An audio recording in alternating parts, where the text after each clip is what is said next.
Welcome back to 4 Geeks by Geeks, the place where geeks come to geek out.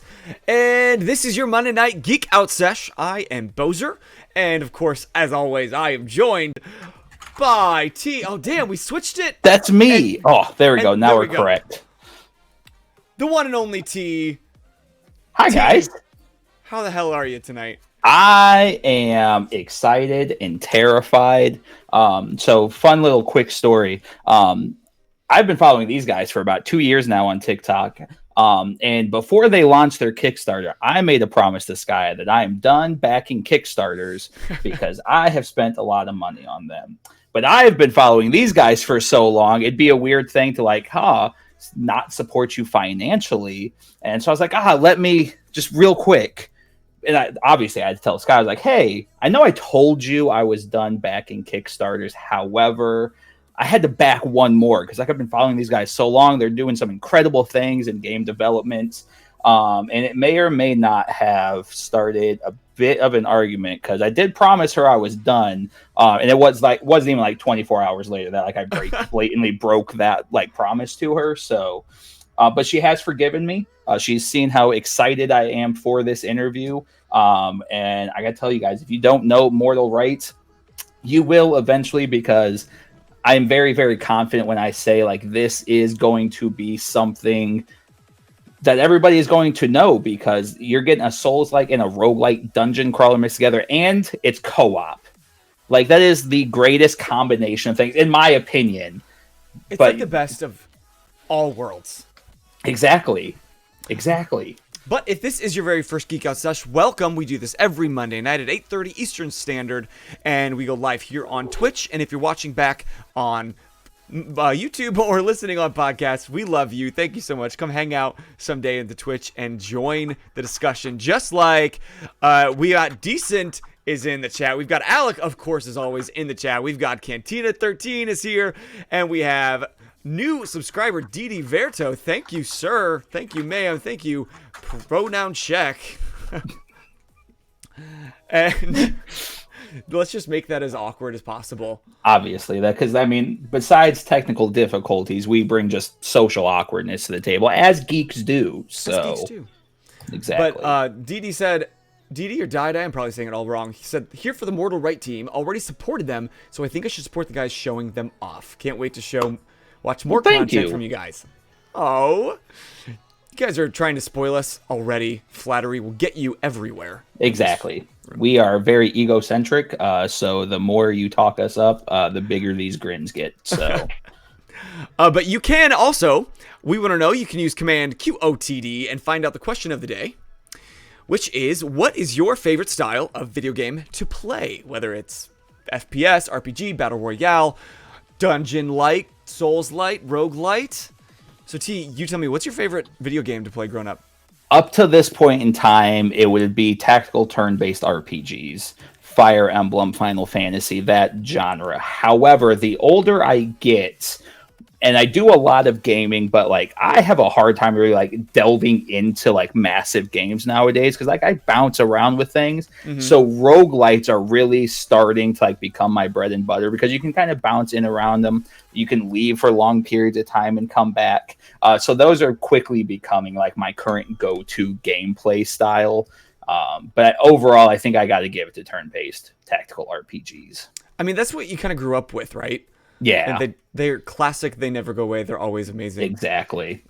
But I like a video game that I don't have to worry about anybody else.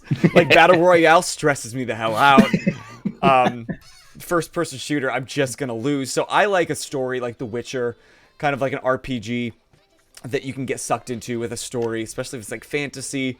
Though I did just pick up Tiny Tina's Wonderlands, which kind of melds the two together. So I barely got into that, but I'm really excited. Yeah, that's a good one. I think you're going to enjoy that one greatly. Cantina says, RPG, I'm a sucker for World of Warcraft and have full World of Warcraft Horde sleeve and the Spirit Healer on my chest. Both great tattoos, by the way. I'm very impressed by Dylan's tattoos. Very jealous of them. He's obviously the cool kid in the room. Exactly.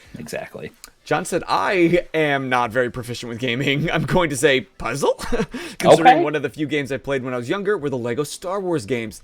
Lego is such a good franchise. Don't change. Yeah, thank you, Lego, for just like leaning into exactly what we need Legos to be. Exactly. But I don't know about you, T. I'm kind of curious about our guests tonight and what they love to play.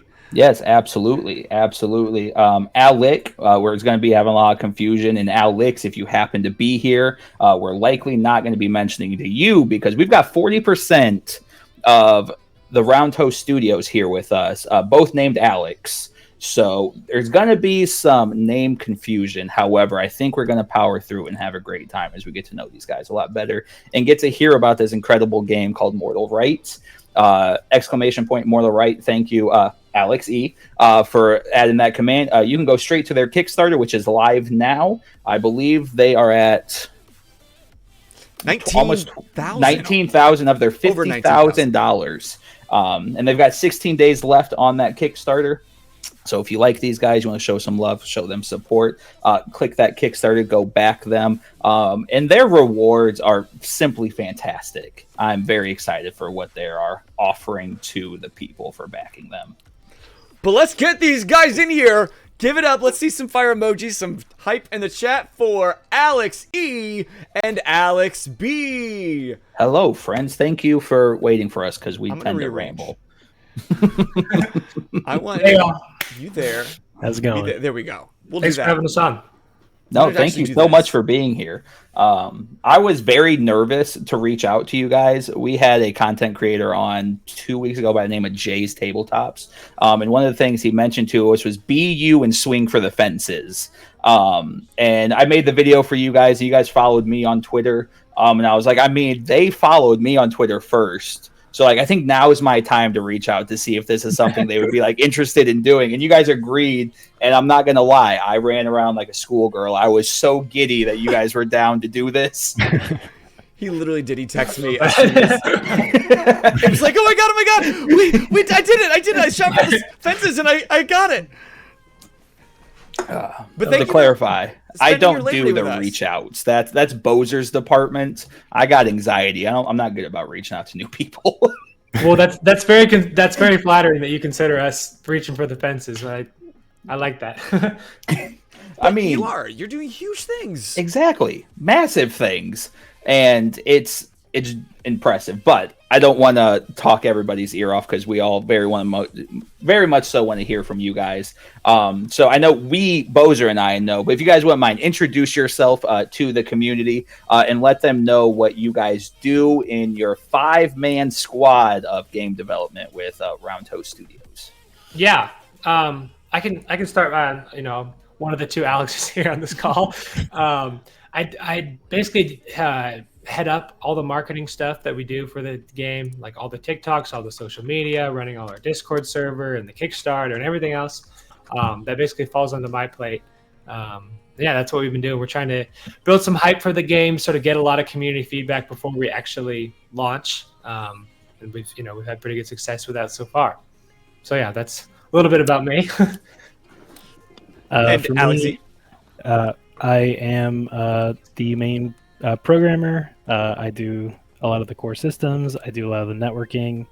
I also do animation and take a bunch of the art from the other guys and hook it all up, make it look nice, and basically anything else that needs to be done that like kind of whatever's like falling behind. Like I try and take care of that too. Okay. So I've got a million questions, and one of them is likely not important, but I just have a general curiosity. Round Toast Studios, where does that name come from? So that was actually, I think it was a few years ago. One of our other one of our other friends, we were talking to him, and I think that we're in this discussion about like what an English muffin was, and the simplest explanation that he could come up with was it's just round toast, and we were like, okay. That's so good. Yeah, by the time it came around to coming up with a name, since we're like pretty terrible at coming up with names for stuff, he was like, "Hey, how about that?" And we were like, "Yeah, that sounds good." It feels like every like production studio or gaming studio has like some weird story behind their name that just makes it even more endearing. That story is so much better than I ever thought it could be. Like that struck so many fans. Like that story just made me so incredibly happy. But to now get to like the good, deep, nitty gritty questions. Mortal Rite, like what did this idea stem from? Because we know it's a Souls-like, it's a dungeon crawler, it's a roguelike. That's an interesting combination to try to mesh together. So like where did this stem from, and like where did it grow to compared to like its original inception? I think like a lot of that came from we're fans of like the Soul series, and like one of the other big games we liked playing was like Risk of Rain 2 and stuff like that. And it's a good one. We were kind of like going around because like we've always wanted to make a game, and the opportunity came around for us to be able to make one. And so we started thinking, well, what would be some of the coolest things we could like kind of merge together, and what do we want to play? And we started thinking about different mechanics and stuff, and yeah, we thought it'd be really cool to try and merge some of these genres. I like it. I love the idea that it's going to be co-op as well. I personally, off the top of my, I can't name a roguelite that is a co-op game. So when I saw that co-op was going to be in this, I was so excited because I've got buddies that are much better gamers than I am that I know are going to go crazy over this game. And if I can play this with them, it's going to be fantastic. It kind of reminds me, the one that comes to mind, Gauntlet.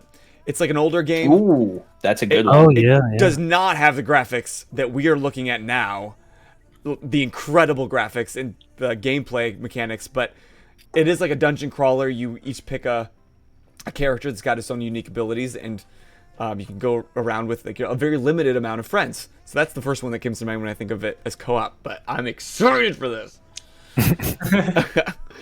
Yeah, co-op was like, I mean, that was always a big like passion for us as part of the team. Was it like we're like, there's a lot of good games out there that you can really only play with in single player. Mm-hmm. We really want to actually make like a game that like everything that you can do in single player, you can also do in multiplayer. So that's like a big part of the game as well. Is like we're trying to have that drop in, drop out of multiplayer. So you're like, hey, I'm playing through this level, I'm having a difficult time.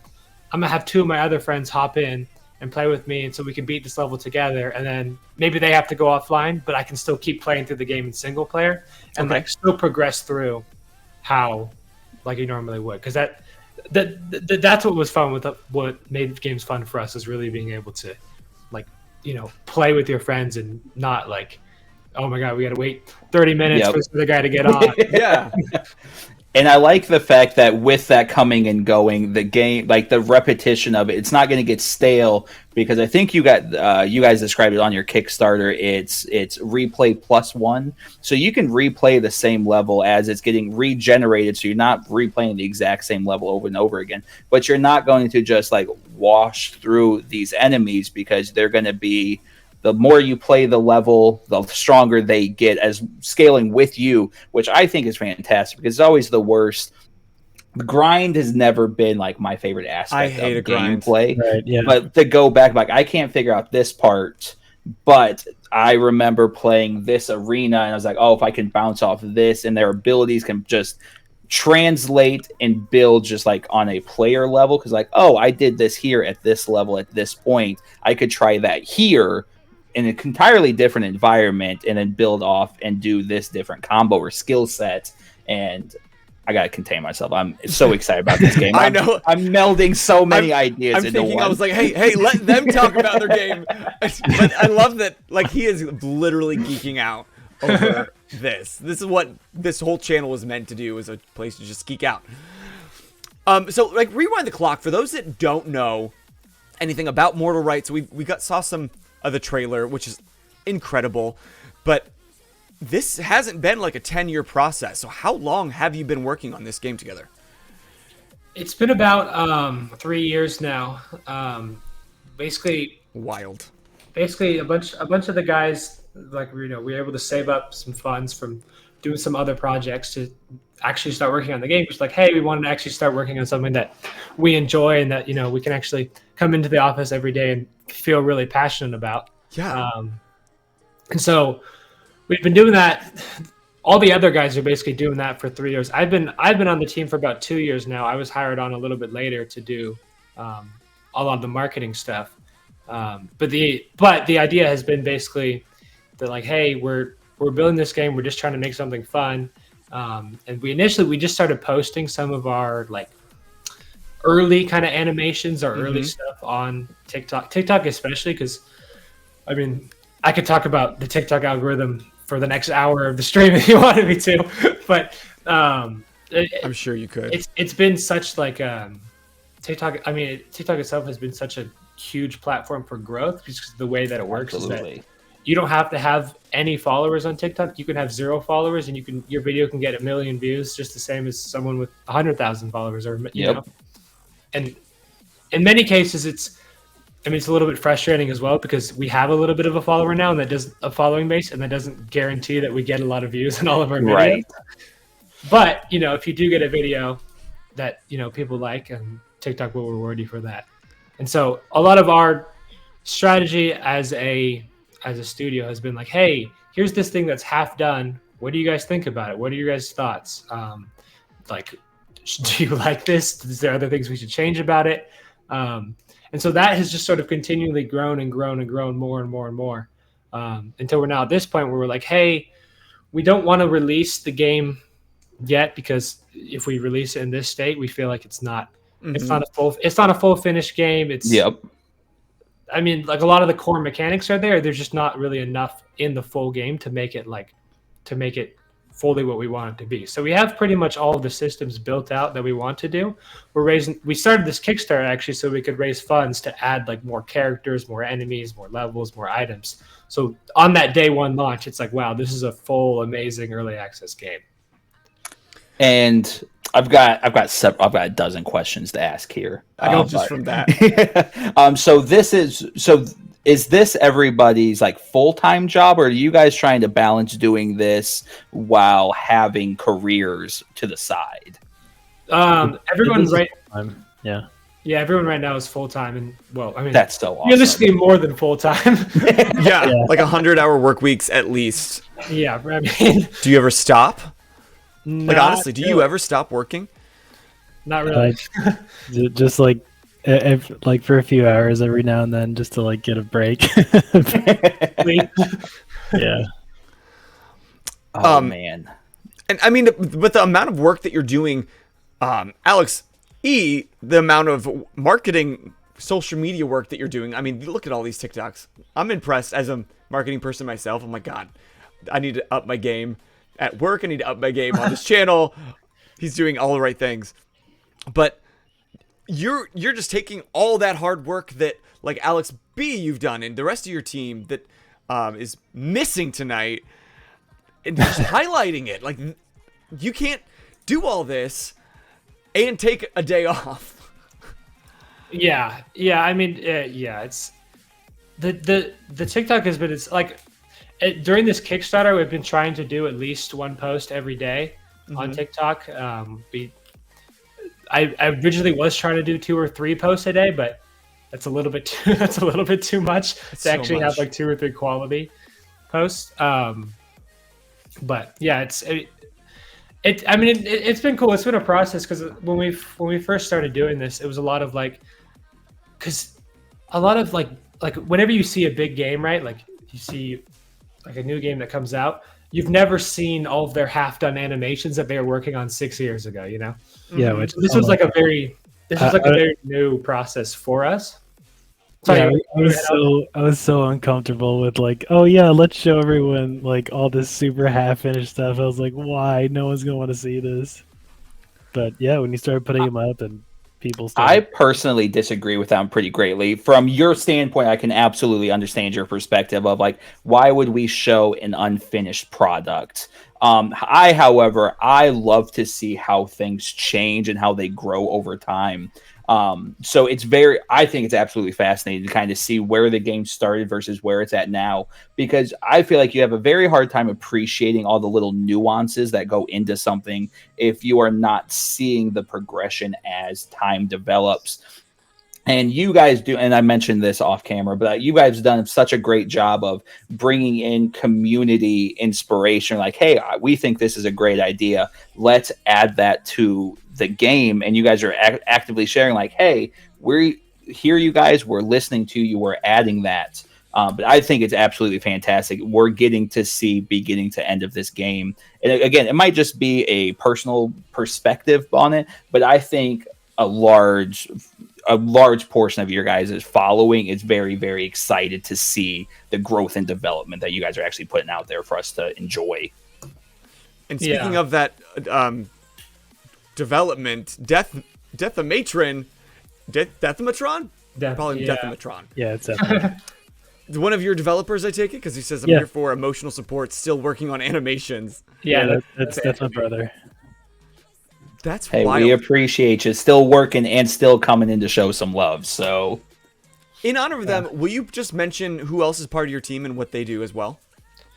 Yeah, sure. We've got Deathmatron in the chat. His name's Anthony. He kind of does, I think, a lot of the animation stuff and a lot of the character modeling as well. One of the artists. Yeah, I think Alex could probably better describe the nuances of what all the other guys do. Yeah. So Anthony, like, he works a lot on. He takes like a lot of the concepts that okay. Because Anthony's one of the artists. Rodrigo is another one of our artists, and Jensen is another programmer. Slash level designer. So there's a lot. There's a lot of like. But with only 5 people, you all, I'm sure, do 1,000 different things. Right. So Anthony takes he'll take some of the concept art that Rod draws. He'll from basically from scratch. Make the characters. He does a little bit of environment art. Works a ton on animations, because if they don't feel good, he's not happy with it at all. There's a ton of time spent on that. Rod works a lot on. He works a lot on the visual effects. Like a ton of work on that stuff. He's the one that cut together the Kickstarter trailer. He knows a lot about like film and all that. It's a great trailer, by the way. Fantastic. Yeah, we appreciate it. Jensen works a lot on he's been doing a ton of work on the AI for the game, like all the enemies, and he's been doing some level. He kind of blocks out the levels and stuff, and then I'll also do a little bit of that, and then typically Anthony will go back and do a lot of set dressing on the levels and make sure that they look cool. And okay. And is this something you guys, I don't know, have tried to get more devs, wish you had more devs? Because I'm sure it's a loaded question to do you wish you had more people on your team to make this a little bit of an easier process? Are you guys pretty happy with the collaboration that you guys clearly have together trying to make this product? I do you're right. It's definitely kind of a loaded question, because it's I feel like we work together pretty well, but we're only so many people, so we can't do that much. But if we were to bring on more people, we could do more. But it's also trying to train them and integrate them, to do the same kind of things that we do in the same style and everything. Yep. Like that. It's a difficult thing to do, I suppose. And with being 5, you are such a tight knit. I'm sure you're answering each other's sentences, and you know where you're reaching, right? Working around each other, and so I can understand bringing in a brand new person could be difficult. Alex, was that hard? Alex E. First of all, the chat is do you guys have nicknames at work that you call each other? Or Super Snip said, do you have to have the name Alex or something close to it to work on your game? Yeah, Everyone at the office just calls me Other Alex because I was the second Alex to join the team. Yeah, we've got a lot of Alexes. It might help if you apply and you see your resume, your name's Alex. Couldn't hurt. So if you're watching and you want to work for Rhino Studios, Alexes are gonna flood your inbox. Yeah. But other Alex, was that like a weird feeling stepping into the process? I guess as the later to the crew. Yeah. So I actually went to school for computer science for programming. Okay. And while I was still in school, I found out about these guys and I wanted to apply to help them out with their marketing stuff because I had done some marketing with some other Twitch streamers and stuff in the past. And so, I mean, they were on board and they liked my my experience. And so, when I joined the team, I was just sort of sitting in the office watching all of them program and work on the game. And I was like, this is a really this is a new thing. The game's half done. We're trying to put social media out there for something that's not finished. But I personally was just super fascinated because I knew a little bit about the programming side of it, which kind of helped. But I was super fascinated, actually watching all these guys actually take something and from start to finish, actually make something that looked really cool and really detailed. The stuff that was like a kind of detail that I hadn't really seen in a lot of small indie devs kind of thing. It was absolutely. Well, if I find this interesting, I'm sure a lot of other people will as well. And that is what we've found to be very true so far with our marketing stuff. And so that's kind of a lot of our stuff is that we like to say, hey, here's this complicated thing. Here's this thing that we're working on. Here's how we did it. Here's why we did it. And I think that behind the scenes is personally really fascinating. Absolutely. Yeah. You guys are doing such a great job with sharing the story. And I feel like that's probably one reason why it's getting such hype on TikTok and social media is because you are allowing the fans into the process almost. We all rooting for it because we know the work that's going into it. Yeah. And are you guys building... You're in Unreal Engine, correct? Yes. So, and this might be a question you guys have answered a dozen times already. Was it a difficult transition going between 4 and 5? It was. Yes. There's actually one of the TikToks I made that was kind of I talked about it a little bit, but when we switched over from UE4 to UE5, pretty much all the animations we had broke, which was not fun. Yeah, I saw that one actually, and I was stressed for you. Yeah. I mean, overall, the benefits of UE5 are really it's really beneficial for us as a team, but that switching has definitely set us back a little bit. Yeah, Anthony says, yeah, we're still in the process of fully switching over. Yeah, I can only imagine. So I know on the Kickstarter, you guys have mentioned that the game at the moment's about 70% complete. When that transition happened, what percentage of the game was complete at that point? Well, right before that, that big transition, we had our pre-alpha demo that we launched through. It was I don't know if you know much about Steam Next Fest. It's a online Steam game expo kind of thing. That they had back in February. Okay. So we had a little demo that we did with that. And that one was actually built in. I think we've had more trouble. It's not actually technically switching from UE4 to UE5. We've had more trouble switching from the UE5 beta to the UE5. What's it called, Alex? The UE5 early access? Yeah, it was UE5 early access and then preview 2 of it. So it was the last part of their early access before fully releasing 5. Gotcha.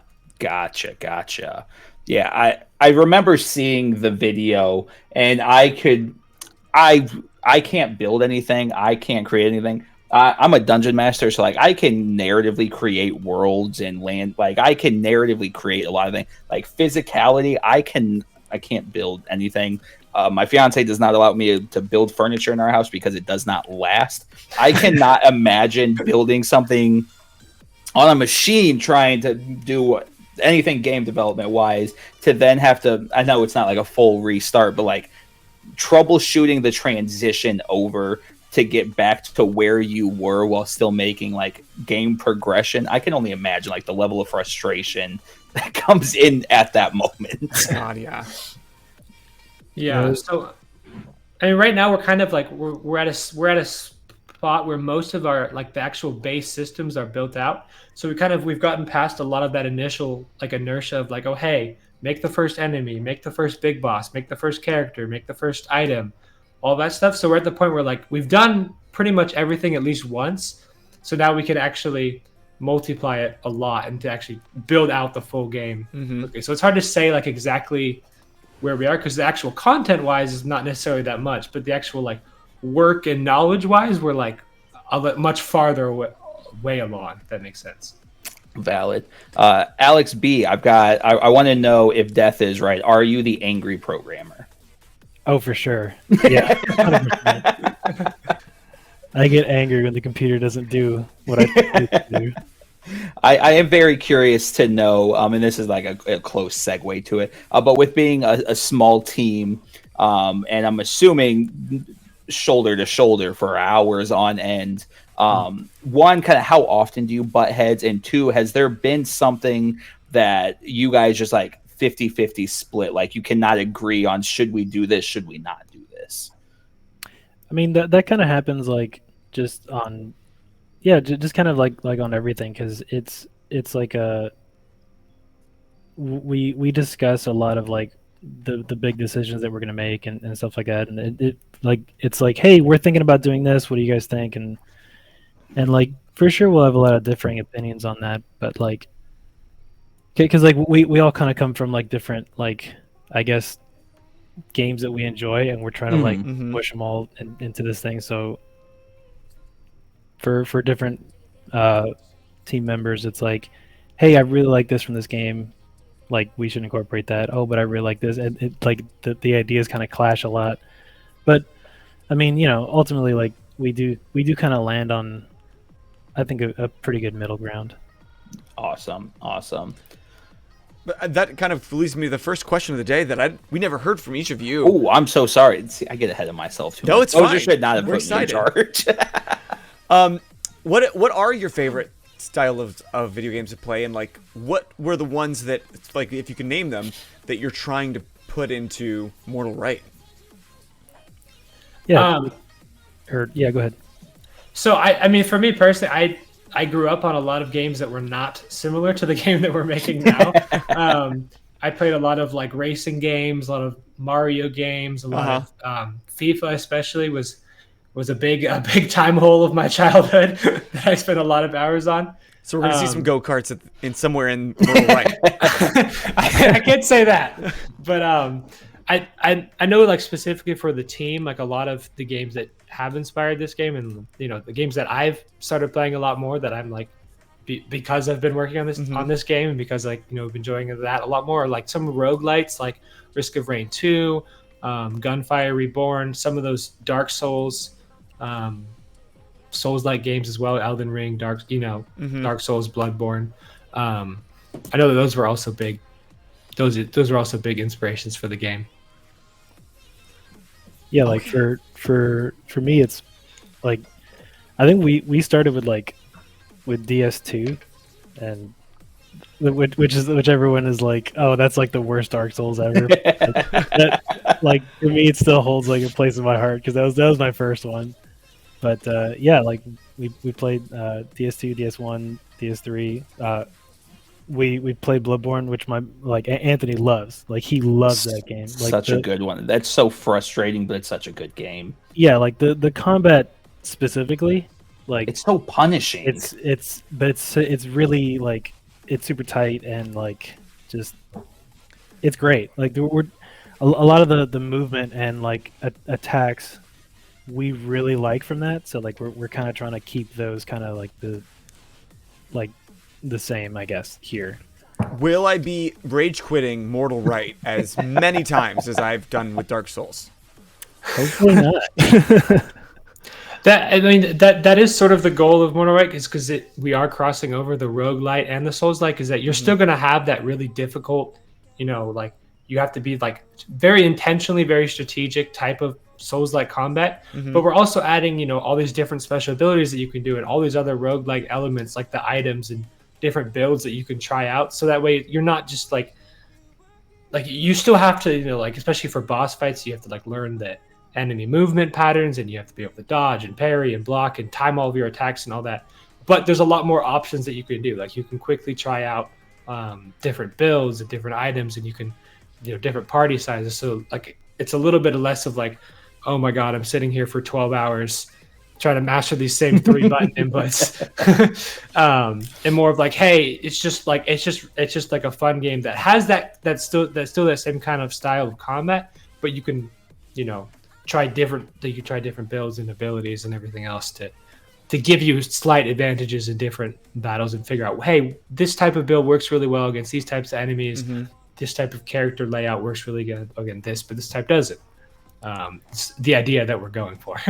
I like that a lot. Like some of the other games that are inspiring that, like Jensen really likes playing like World of Warcraft, so he likes a lot of the systems that come from there, and he's like, oh, we could apply a lot of that to like how the AI works, or like for like other core systems, I guess.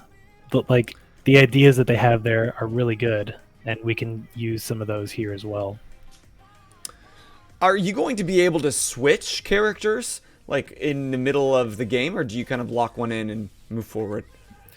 We were actually talking about that pretty recently, but yeah, we are thinking it's a really good idea to allow people to switch, like just kind of it would be every time, like once you go into a level you wouldn't be able to, but once you leave you would be able to. Which for me is a great thing. I have a real issue with maining, and I don't branch out a lot. It's a real problem and especially with a game like this, where you guys have mentioned like you're going to have to be a lot more strategic with like what you're doing and how you're going about it. But I think it's a great thing to kind of not force you to play the other characters and the other models, but like it's going to help you give a more well-rounded feel to the gameplay style. As you said, like, oh, I need to do XYZ against this enemy, and this character doesn't do a great job doing that one. And if I've been playing this one level for however many hours, I'm going to have to make that switch and that alteration. Well, on one hand, I do like the idea of like what for your run, you can only do your one character. But I also like the idea of being able to kind of bounce around like and give myself a more well-rounded feel with all of the character as compared to I'm going to beat my first playthrough with, oh God, I'm drawing blanks on names now and I feel like a terrible host. Shold and Doxson are the first 2 characters we've got. Yeah, and cause, like I know deep down I'm probably going to do like a single run through with each individual character before I would bounce around if that becomes a thing. But I do like the idea of being able to intermingle if that becomes a possibility.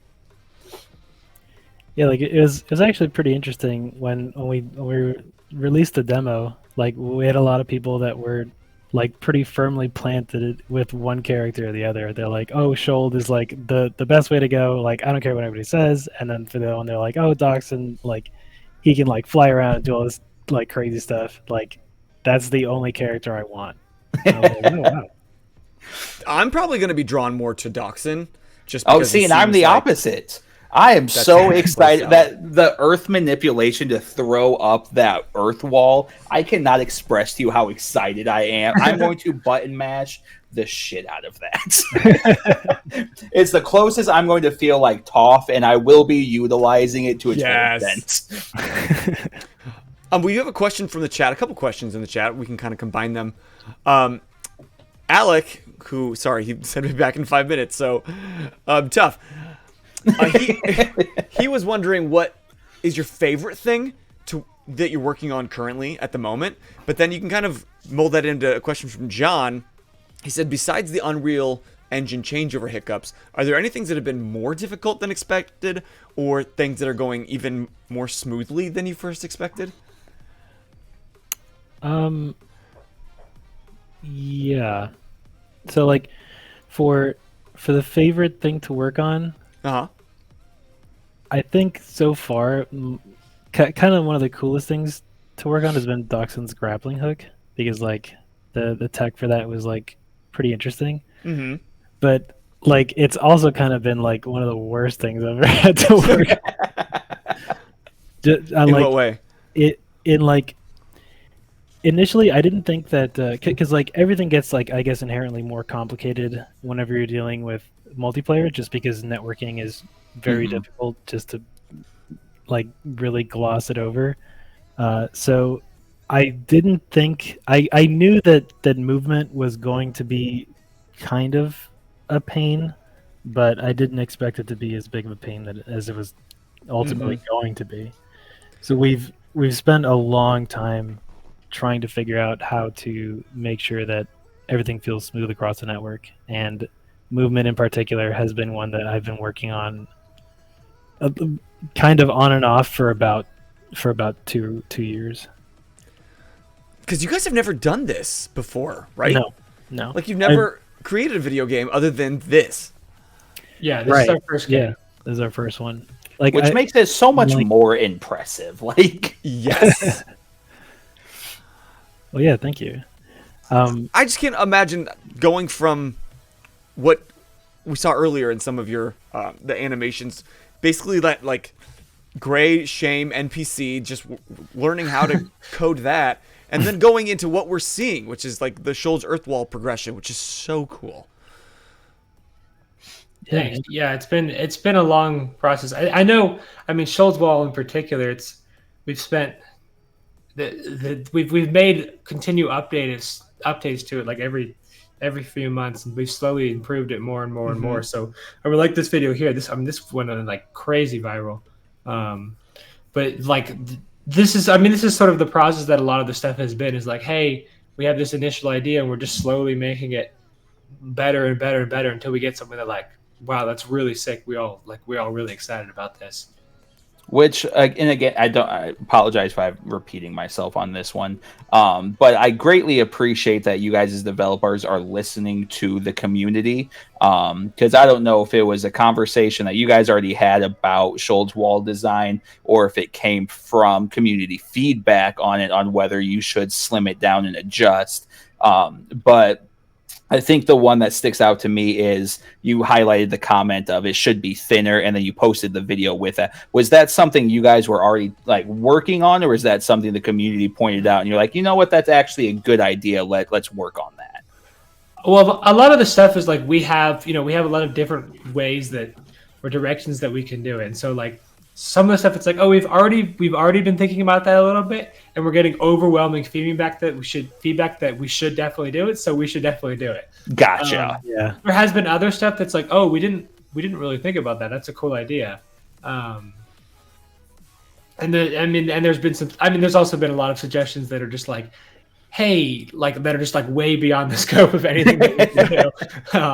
Like, hey, that sounds really cool, but like we don't have 5 years to work on that. And that actually was my next question. Like off the top of your head, was there something you guys tried implementing that was just like outside of your guys' skill set or tech ability at the moment? I think like I'm drawing a blank here. Like I feel like for sure there has been, but I can't remember right now. I think for the most part we can kind of recognize if something is out of our scope before we start working on it. And if we do start working on it, like we can pretty much eventually, make it happen. I know like we recently teased our new character Thea, like a fire-based female character, and we put out a video there of people being like, hey, what kind of abilities would you like to see us add to her? Because we can add anything, literally, pretty much anything. Right. Not literally anything, but pretty much. Someone was like, oh, you should have them like literally bring down the sun and crush it on someone. That sounds really cool, but like, cool, yeah. I don't know how we would do that. Oh, that's funny though. Anthony said another thing that was oddly difficult was Doxson. I wouldn't say Doxson or Doskin. Yeah. Doxson's cape. At one point, it had a bunch of code to control every possible way it could simulate during any kind of movement. Yeah. Whoa.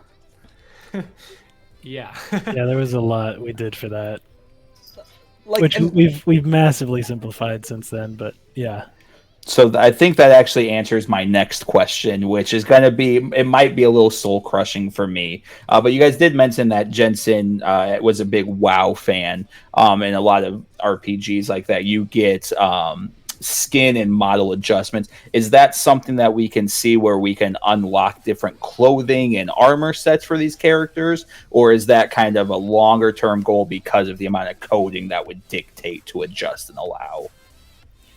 we have wanted to do like different model changes and stuff like that, but like right now we just don't have the manpower to do that. And then that's completely understandable. Like we can do some stuff where it's like, you know, you can like add like a different stuff on top of them or something like that, but Okay. Gotcha. we like yeah, accessories or something.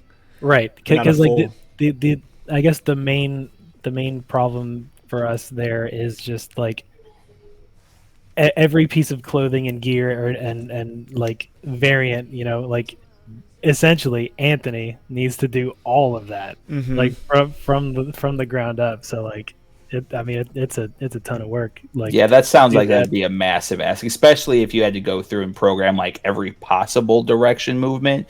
You could this is me just infinite. talking out of a place that I have no place speaking on. But it'd be one thing if you just made like a skirt, for example, like a rhombus, and gave it like 3 movements. But if you're actually trying to make it like look real and authentic and have like an actual flow to the wind and move in space, like you can't just do pinpoints to move the whole thing. You've got millions of points you're constantly trying to adjust for to make that natural movement happen. So yeah, like for Dachshund's cape, I think the difficult part was like kind of like artistically saying it should look a certain way, like when he's sprinting or when he's falling off like a really high cliff or whatever, because you also don't want to just like fumbling around in front of the camera. So it's Right. like, oh, we want to artistically push it this way or push it that way, make it look a little more cohesive instead of just like a mess. So yeah, definitely a fine line between like the realism aspect of and like the functionality behind it.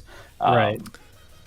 But again, I have no place to even begin to commenting on what that would take. So more props to you guys for being able to pull something like this off, because again, it's truly impressive. It's fantastic to watch the development and the growth, and I'm excited to kind of see what's to come of this in the future. Because I mean, I think we have. I apologize if this comes off like coarse. Like I feel like we have a good grasp of what to expect of the game. So I am very excited to obviously get my hands on it and play it. I'm very excited to see once the reactions come for the full game and you guys kind of get the reviews, kind of where you take it to that next level, whether it be DLC, a new installment, or just a whole new game. Now that you guys have something under your belt to like build off of and go from there. Yeah. I think our plan right now is we're trying to raise as much funds either through the Kickstarter, or we've been talking to some publishers as well to potentially increase our development budget. Nice. We can get as much more content in there as possible before that early access launch. And then use the funds from that early access launch to continue to do free updates to the game with more characters, more enemies, more levels, until we get to a point where like we feel like, wow, this is a great full game. Yep. And then hopefully, you know, if it's going well, we can go on and make a second game and a third game. But you know, one step at a time, baby steps. Yeah, Anthony in the chat said it really depends, but for gear, it's usually not the programming side of it. It's just the sheer amount of art to make to have enough options available to have players feel like they have enough options to be able to express themselves. But if we grow more as a studio, that would be super fun to be able to tackle. Yeah. Speaking of your Kickstarter, do you mind if we kind of just take a quick stroll through there and Yeah, people that'd can be awesome. see what kind of things, what your goals are? Yeah. So your end goal currently, probably not end goal, your current goal, because I'm sure your end goal is billions of dollars, so you can build that state-of-the-art studio. But right now, you're humbly stopping at 50,000, and you're almost halfway there. Yeah, we're getting close. We're almost halfway there, and we're almost halfway through the Kickstarter. So we're very. I mean, you know, we're very excited that we've even made it this far into like the funding. I think we were all a little bit worried that everyone was just going to be like, "Ooh, no thanks." Which I gotta. Oh, I'm sorry. Go ahead. I apologize. I mean, it's always just like, it's always hard to like kind of put yourself out there and to be like, hey, we want money, we need money to do all these things, because it's hard. Like, I mean, it's hard to ask for that kind of support from people to like support a game that's not fully finished yet. And I mean, as you can see right there, we've already got over 450 backers, which is just like, that's so cool to see for us. So part of the Kickstarter goal was that like, hey, it's like, if people want to come and support us like before we've even launched, we're giving people a chance to pre-purchase it for 50% off. So the first like 1,000 people that come through can buy it for $15 instead of $30 for the planned release. Nice. Yeah, so the initial goal that we have right here is for $50,000, and with that kind of money, we'd be able to completely add the new character Fia with 14 abilities. Yeah, you can see it right there. We add a new level, the Ghoul Grotto, and a new enemy, the Great Ghoul Monster. And we have a bunch of stretch goals beyond that. If we get to that point, for even more characters and levels and enemies, as well. I think it's. Go ahead, Boser. No, I was just asking. You started this Kickstarter 4 days ago in the first of the month, and you've got 16 left. No, it started. We started with 30 days, so it started 2 weeks ago. Yeah, it feels like I just saw it go live the other day. So you're halfway there, and you're almost halfway to your goal. So let's get them to 50 grand, y'all. I think it's. I hope it kind of views the same for you guys as well. How does it feel to offer a $2,000 backer reward and have it's 2 people that have actually backed at that tier? That's an insane thing. Like that's gross income for me. Like I'd love to be able to throw that type of money at you guys. But how does it feel to know that like 2 people sat down, like I support these guys so much, $2 grand, here you go. Yeah, that was really, really cool to see, because I mean, before we launched this Kickstarter, we did a lot of research as to like, hey, what's typical for other games that are launching Kickstarters, and a lot of them were like, oh, hey, you could come in and like be a director for a day, or like you could like for like that kind of similar price range. It was like, oh, you could help work on an NPC or something like that, and we were like, well, we can't really offer someone like, hey, you can make a whole character, because whole characters, as you can see here, that's a whole other like $50,000 project. Yeah, you can back us for 50 grand. And and so part of that was like, hey, like items are going to be a big part of this game, where you can you could have anything as simple as like, oh, hey, I just want to change some base stats on my character. I want like an item that gives me like health regeneration whenever I do a successful attack, or we can do crazy stuff that like, hey, you turn into a bear and you're running around, you're brawling everyone.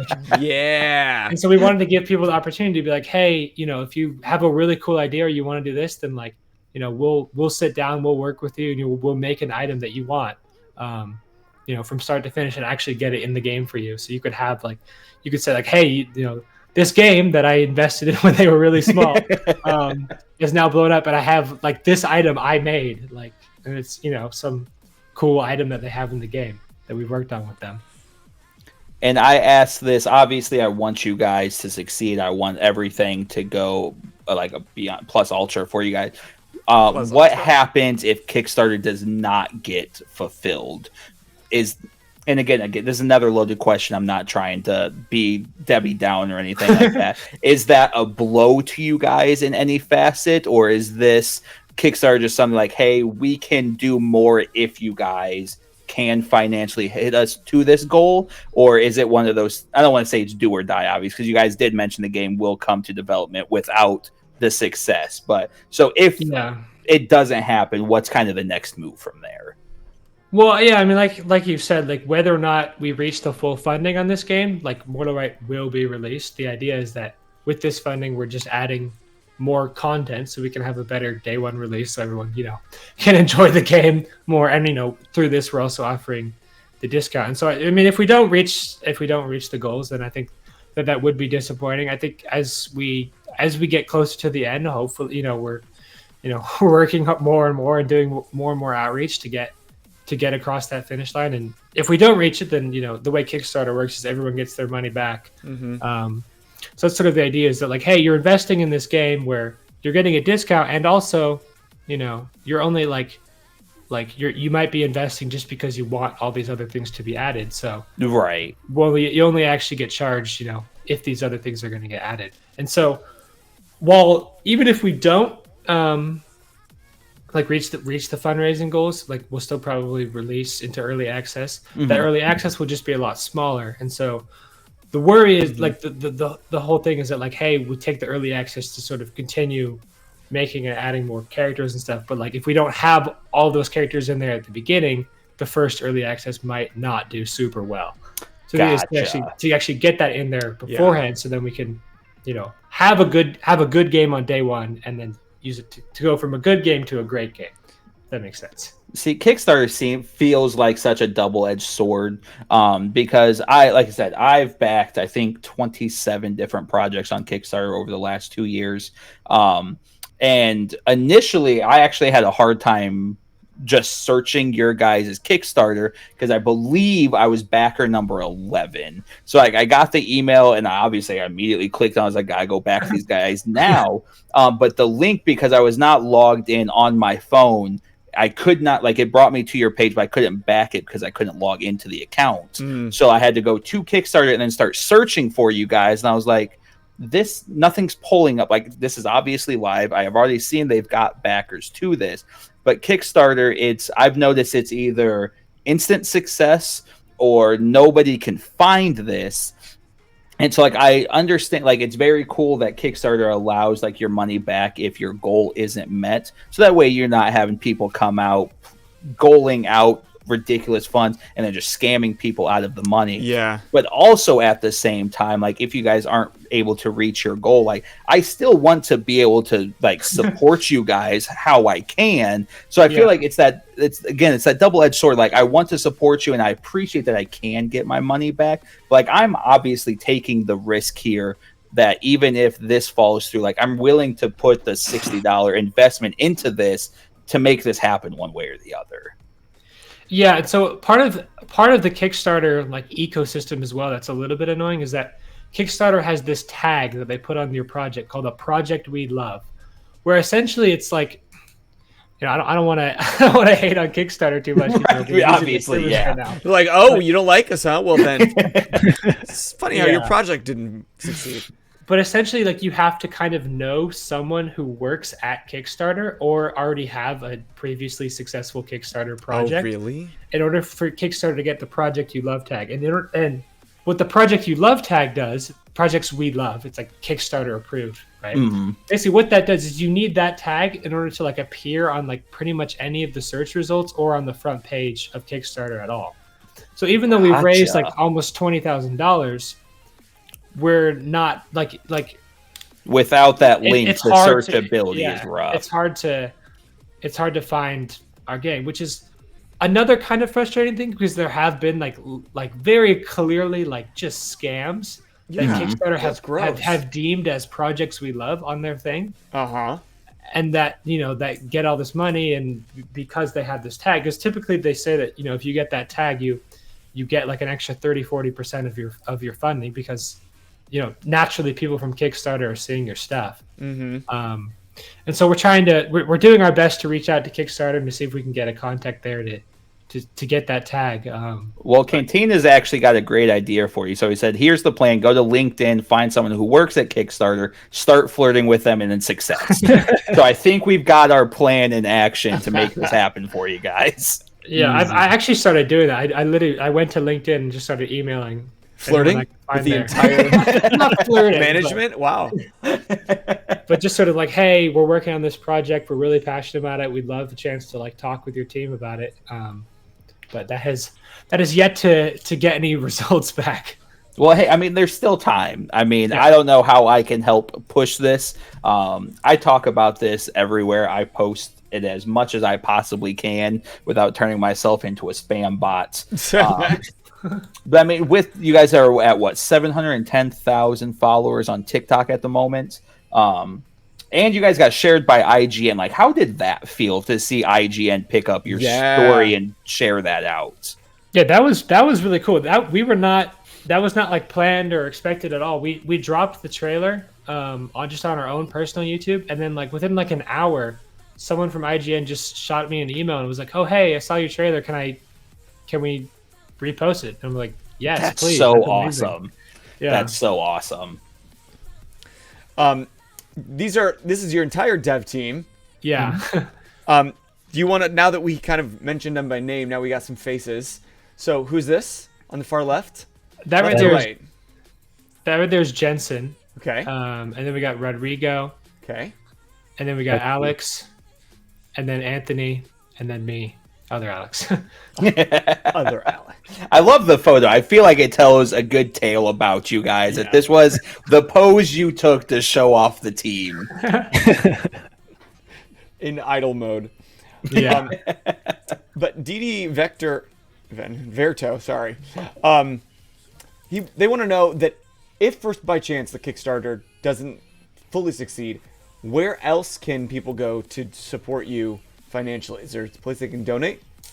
Yeah, so once the Kickstarter is done, we're gonna have a link up on our website, mortalrite.com. We had a Patreon as well before. That was just for like a small little group of people that wanted to support. But I think we're gonna do more of like an official, like, oh hey, donate to support, and probably offer a lot of the same rewards on the Kickstarter through the website. Okay, awesome. So yeah, and these are all our stretch goals down here. If we do manage to blow up here in these last couple of weeks and hit them, we have a lot of content we can add. Well, I don't mean to honk our own horn, but you are on FGBG, so get ready to explode. And real quick, what are the things people get if they do donate? So yeah, maybe not everything, but some highlights. Yeah, so it kind of starts off with just like, hey, you can buy a game key right there. First 1,000 people can get the full game for $15 right now, which is an estimated 50% off the game price. If you scroll down a bit, we've got the playtester package for $40. Is essentially like, hey, you get the game key, you get like digital wallpaper, you get like a special role in our Discord server. And you also get the dev builds that we have pre and post launch. So what that means is like, hey, like, as soon as like the next dev build that we have after this Kickstarter, everyone will get access to, they can play and just mess around with it for fun. Nice. And give us, they can, it also kind of helps us out because they can give us feedback. And when we do actually launch, they'll get the access to the new updates like a few days early before everyone else. Nice. Sort of test. So hypothetically speaking, is that something we could play on stream? Yeah, or is that something that should be kind of keep behind closed doors as we polish still? I think that should be fine. That should be fine. Yeah. When that happens, I'll touch base to make sure I'm not stepping on any toes and doing anything that wouldn't make you guys happy. But like, I will, again, we're going to help push this game as much as we can for you guys. And I've kind of started switching over to gaming a little bit more on stream. And I would absolutely love to be able to play this live to help showcase like, hey, this game is to come. Be on the lookout for it. Back it. Yeah. I don't think that we'd push anything to those builds where we're like, hey, this is incredibly unfinished. Like, why don't you go? Yeah, it's going to be at least a little bit finished. Do you need to change your pants now, T? Not quite yet. Not quite almost. yet. I think I'm still good for the moment. Okay, good. So yeah, and then we've got some other things you can get in here. That we've got like beanies and shirts and hoodies that are like exclusive, Kickstarter backer versions. We've got like a exclusive, like, you can get the gold versions of all the merch as well. Oh yeah, you gotta go gold. I am curious because I am one of the $60 backers. What does the Easter egg look like for you guys? What does the secret room? Is it going to be one secret room where it's just going to be like hieroglyphics on the wall with all these names, or are they going to be kind of like sporadically thrown throughout the game? I don't actually. Yeah, like we're still fleshing out what exactly that's going to look like. But gotcha. Yeah, that's like one of the ideas for it. Not gonna lie, I kind of like the idea of like not the Easter eggs being sporadic and random people to force myself to play the game more, to find me in the game. Play through 49, haven't found myself yet. I'm here somewhere. Every random like little brick to see if your name's engraved on it. Oh my god, that's what you need to do. Just inscribe the names as small as possible.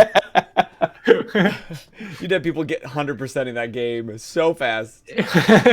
And is game going to be a controller preferred game, or is it going to be a mouse and keyboard game?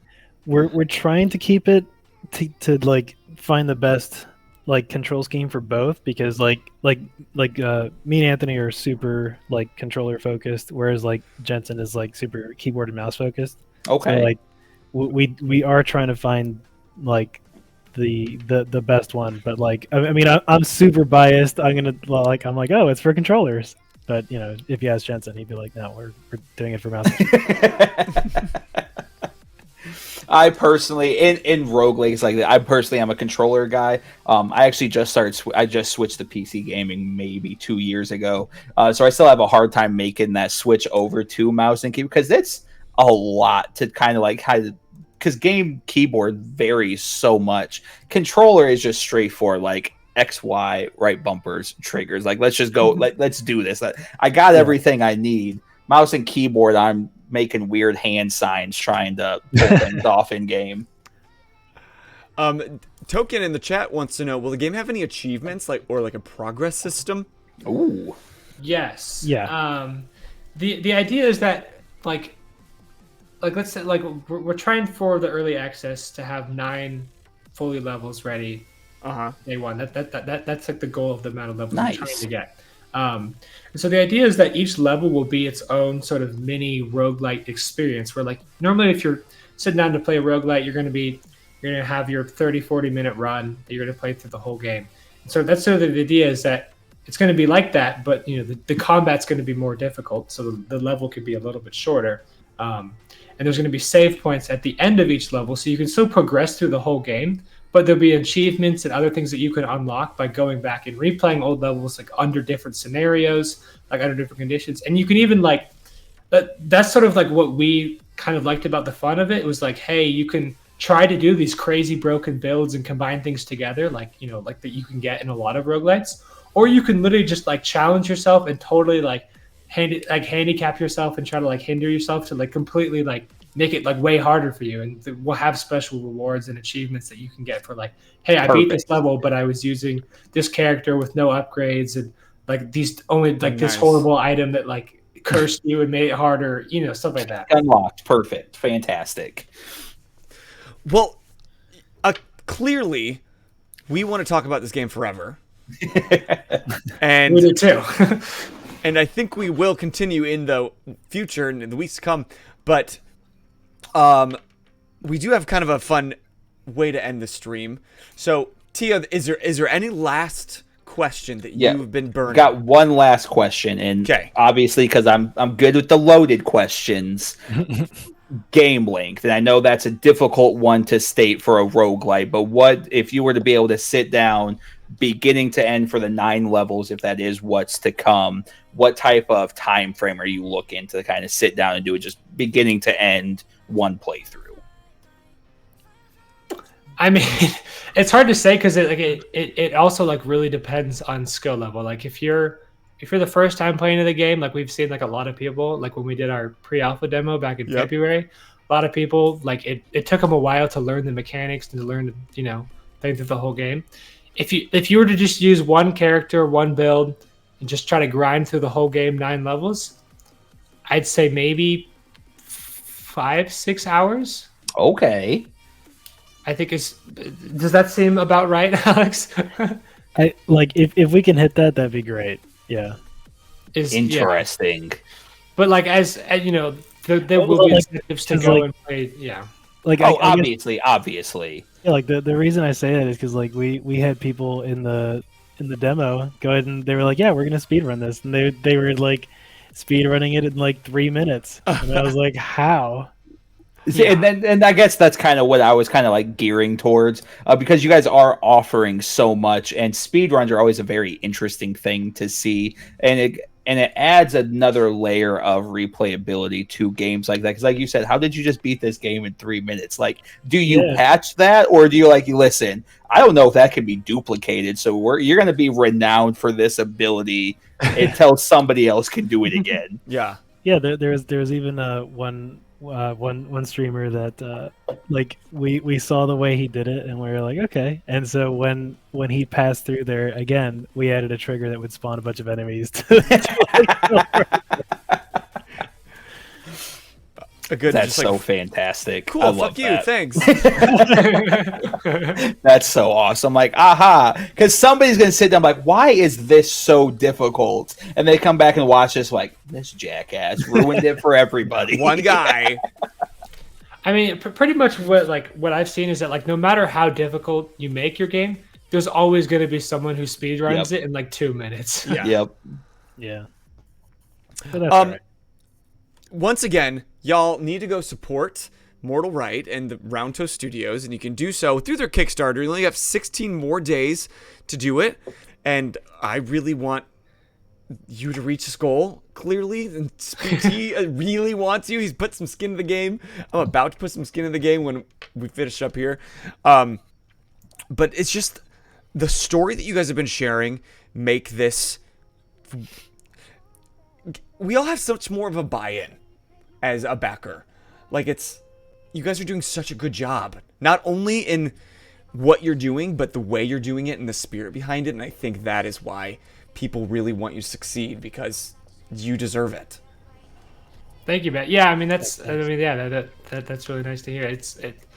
Like this game has become like just really like just such a passion project for the team. Like we've had a lot of people like sort of come at us to be like, hey, like, oh, do you want to like just make it into like a cash grab NFT type game or whatever? And we're like, we really don't. Like we're really just trying to make like a fun game that like, you know.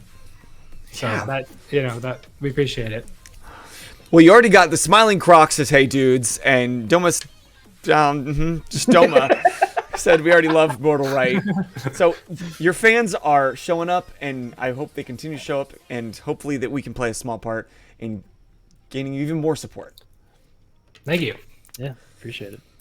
But we're going to kind of transition a little bit, because we've heard so much about the game and so much about the experience, but we really want to get to know you as the developers and see how well you know each other. And we're going to play a little game we like to call the Newly Dev Game.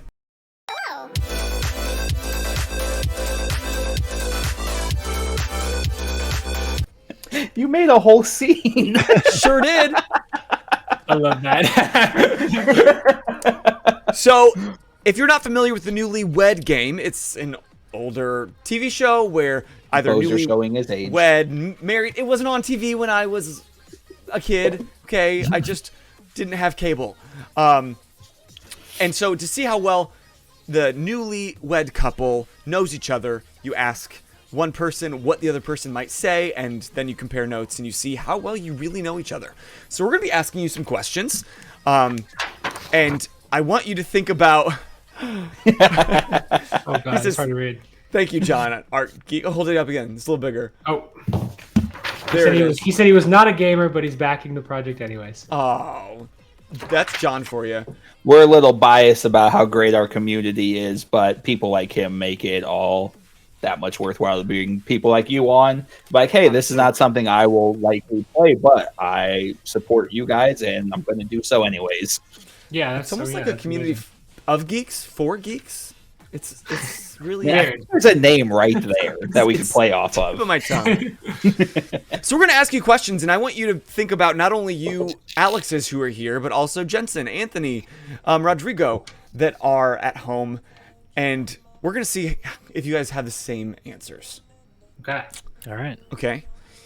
T, we can kind of popcorn this if you open the Geek Out Sesh note. You got it? Gotcha. Okay. I don't want to talk too much. Okay, so question number 1. I want you to write down the name of the person that fits this on the whole team. Who's the person that most likely to forget to save something? Coming up, I love that that's the opening question, because it's the little jabs of taking shots to somebody like, hey, this is funny, but also save your shit. Mhm. You lost us 6 months of work, but that's great.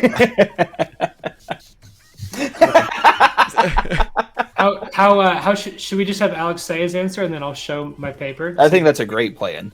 Yeah, Okay. sure. All right, so Alex E. Who'd you say? Alex B. Wait, go you- first. Oh, so Alex B. Sorry, I meant Alex B. No worries. For me, I'm going to say Rod. Yep. Right.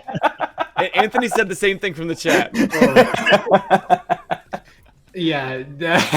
No hate to Rod, but like there's been multiple times where like I've asked like because Rod does a lot of the graphics as well for us. Uh-huh. So I asked, like he'll make a graphic and like I'll go use it for something. I'm like, oh, actually, can you change it a little bit? And he's like, oh, I didn't save it. It's just like transient work. It's just like, oh yeah, it's just there for that one thing, and that's it. It's gone. Yeah. Oh, It's just that's there for the funny. experience. All right, so question 2 then. Who is most likely to die first in game? Ooh. If you guys were playing co-op, who's going to be the one spinning in circles with the camera at their feet? All right. I'm going to say Rod. Ooh. Yeah, that's my answer again.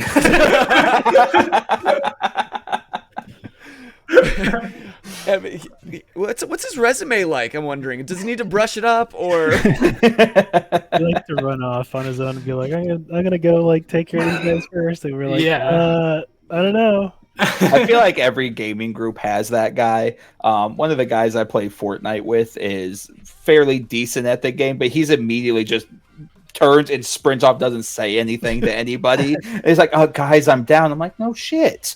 We're all over here, and you're up. fighting 3 squads by yourself. Like, what did you think the outcome of this was going to be?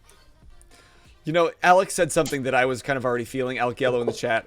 Rod is the Boser of the group. I wasn't going to say it, but thanks, Alec. I was like, I feel for Rod. I am Rod. All right, next question.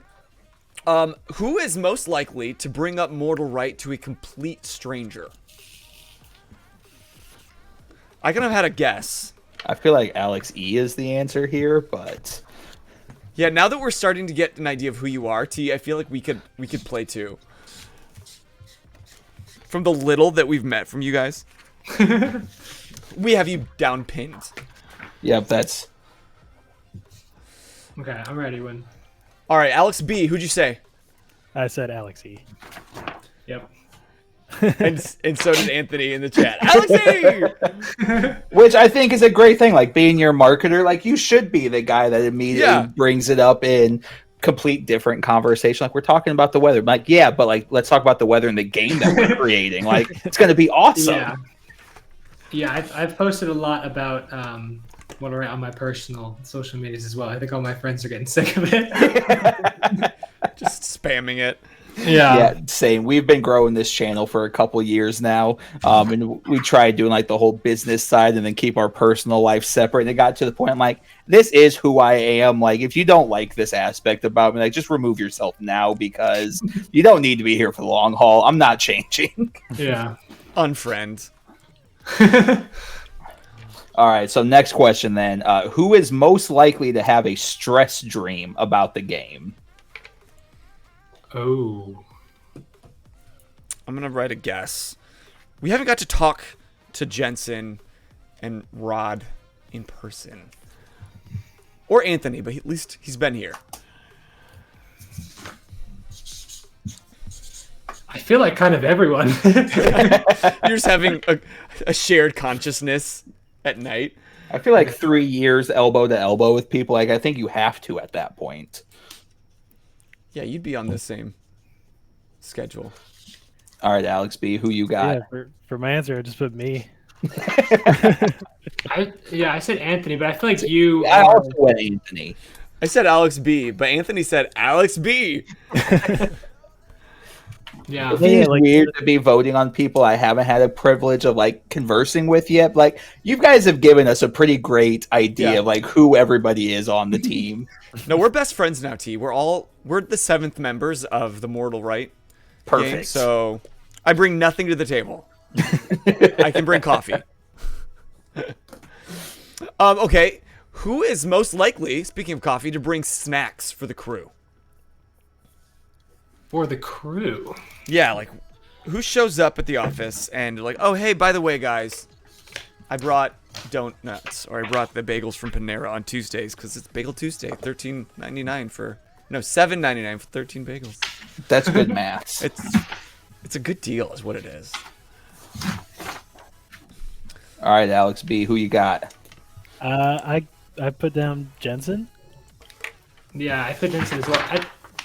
We have sort of like a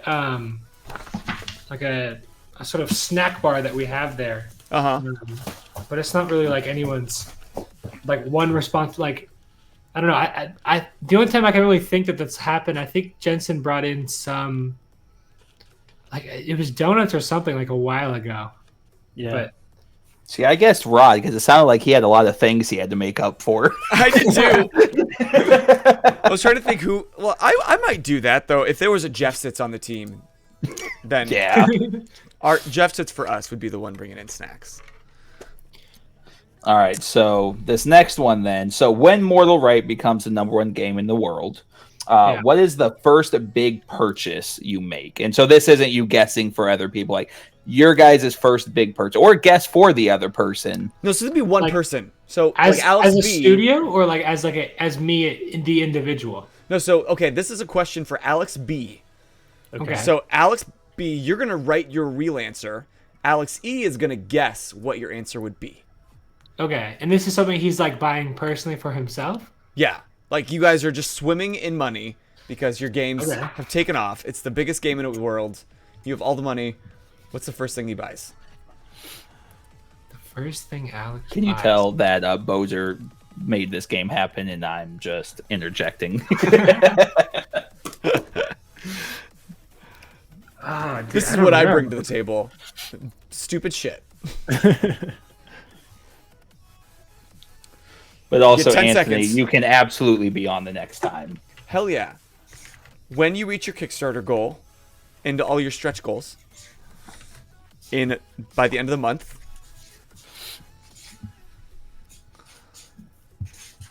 okay, you got your answer, Alex E? Yeah. B? I got it. Okay. Alex, you had to think about this really hard. You guys must not talk about anything but the game. Pretty much. Okay, Alex E, what do you think he's going to buy? What do you think he said? I said like a house or just some like ridiculous cosplay, like hyper realistic. Like I like that those are on the same level. Either I a mean, just some cosplay like or a ridiculous house. like $100,000 pure peacock cape for. No, the actual answer is way more boring than that. Just like a stronger computer. That's it. Just like the. Oh, And that's what Anthony had you at with new He's gonna buy- PC. Oh, there you All go. the 3090s. Yeah. Wow, Anthony is the true friend. Step Well, it up, Alex. I mean, they're brothers, so Yeah. Oh, that's cheating. they're literally twins. So Yeah. Oh, that's even cooler then. Home womb advantage. It's not fair. Yeah. Okay, so then Alex E, this question's for you, and Alex B, you're gonna guess what he would say. Okay. So he showed up at work and is super annoyed. It's like super pissed. What happened? Or what's the thing most likely happened that put him in a bad mood? So Alex E, you're gonna write actually what that might be. Alex B, you're gonna guess. Okay. Okay, you got it? Almost. It's The one brief word. conversation we had, I think I know the answer to this question. I'm gonna take a guess.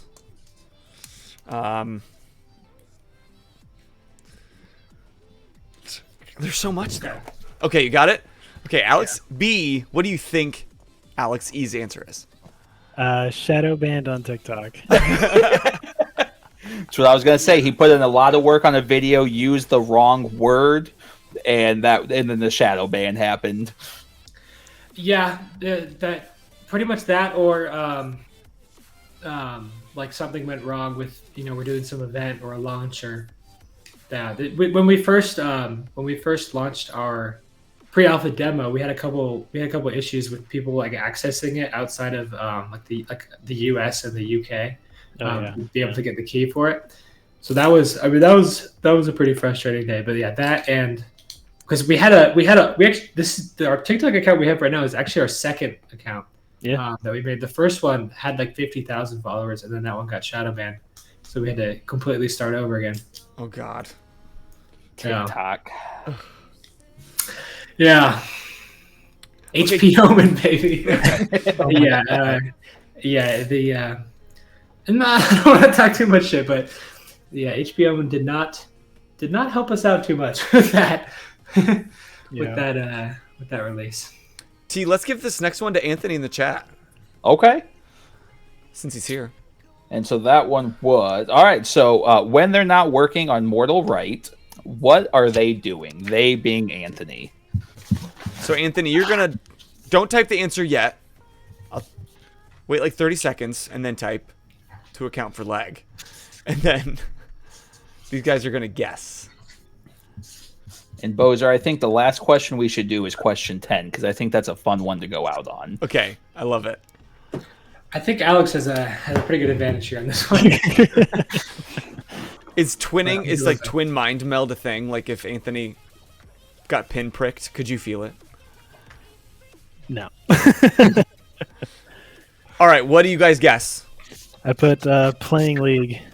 Yes, League of Legends. It was playing League. Nice job. That's it. Good. Wow, you are seen and you are heard, Alex. I mean Anthony. Okay, so this one, let's see, who should I give it to? We should stab Alex and see if Anthony feels Emotional. Can we do that on stream? Jesus. No, we good don't way to- need shadow banned. That's a good way to get to US. Yeah. Okay, this one is for everybody. Okay. So if a private investigator did a background check on all of you individually, who would be the most unsettling? If you get the results back from your background checks, who in the group would have the most unsettling results? I don't know. Is equally unsettling an answer? I mean, I don't really know. Like, I don't really know what deep dark secrets these Yeah, dudes like have. I guess that's why they're deep dark secrets. Who do you Yeah, think's that got is the true. deepest darkest secrets? The most skeletons in the closet? Anthony says that's a good question too. My goal with this question is I want Rod or Jensen to come in tomorrow after watching the episode. Like, really? This is what the outcome of this was? It's what you wasted your night doing. yeah, like we all know each other like pretty well, I think. Like yeah, like I can write a name at random. Okay, maybe not unsettling to you, but unsettling to the public? To your mothers? Your mothers.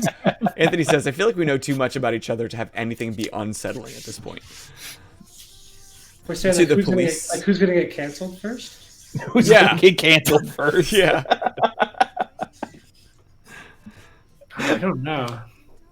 Okay, 10 seconds. Need a name. Sure.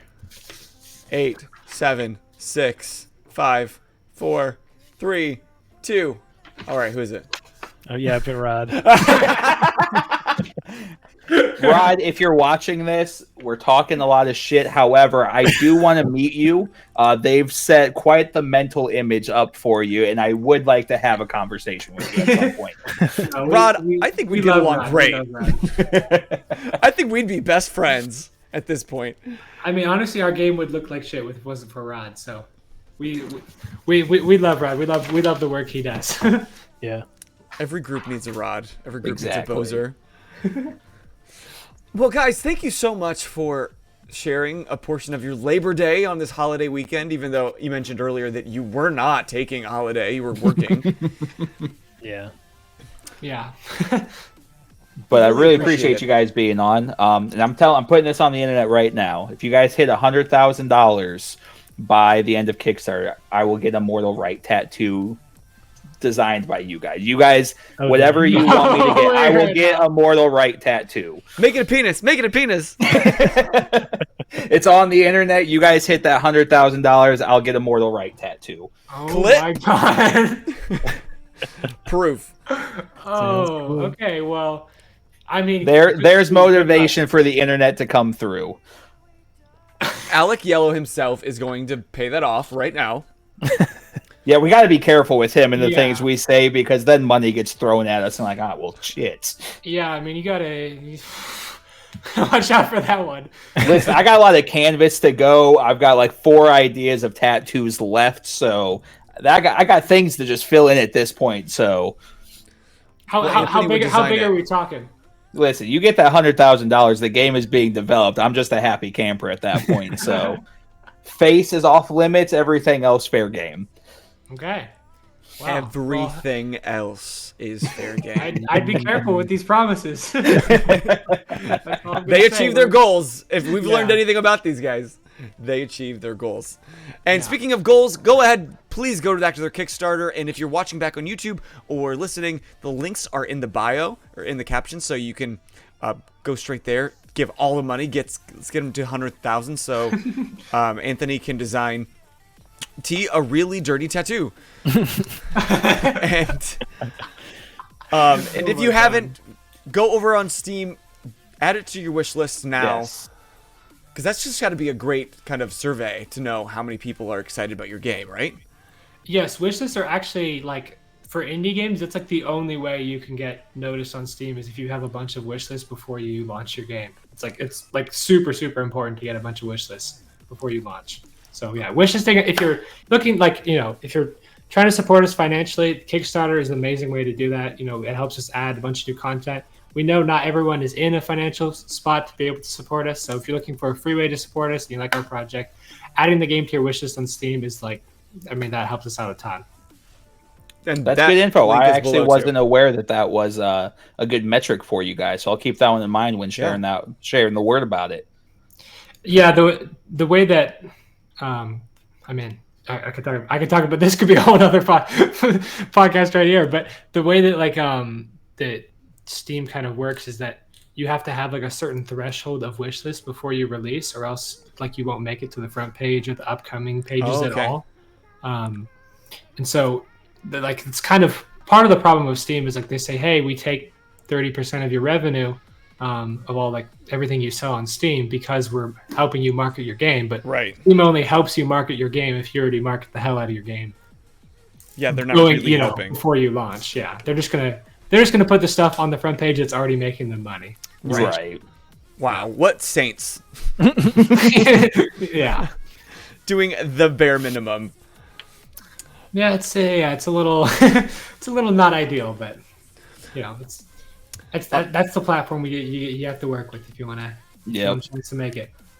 But again, thank you guys so much. And thank you all of you in the chat for hanging out with these amazing individuals and hanging out with us less amazing individuals. We do this every Monday with a new guest, except for next Monday where we're doing our monthly Just Chatting Hangout Sesh. Me and T. We're going to have a good time. We'll do some more Don't Breaking news. So come back for that. And then every Wednesday, T goes live all by his lonesome. What are you doing this week, Wednesday, T? Nothing. I am going to see Rob Schneider with the missus on Wednesdays. No stream on Wednesday this week. Perfect. Take a time off. Do you hear that? Do you know what time off is, Alex and Alex? I've heard of it. It sounds familiar. Heard the concept. I've not experienced it. Yeah. And then, of course, Thursdays we stream our ongoing campaign of City of Mist, an amazing TTRPG set in a gothic city of noir, mystery, and mayhem, and mythos, and logos, and I'm having a great time. Anything else, T? I think that just about covers it.